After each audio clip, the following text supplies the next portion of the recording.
kami Sidokes Polres Singkil melaksanakan bakti kesehatan terhadap masyarakat pasca banjir, tepatnya di desa Ujung Bawang, dan kami bekerjasama dengan Toleklari serta anggotanya.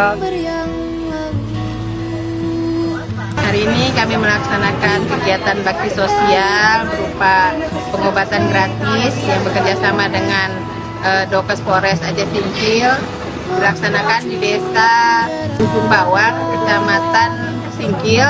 Pelaksanaan kegiatan ini kami upayakan untuk bisa membantu kesehatan para korban bencana banjir yang beberapa hari ini terkena bencana berupa banjir.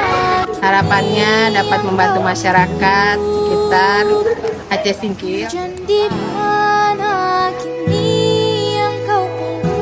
Di kegiatan kali ini sasaran kita yaitu penyakit masyarakat, ispa, diare, demam, dan penyakit gatal-gatal, penyakit kulit dan eksim. Ganteng-ganteng kok nangis. Ya, amin. Ada jalan.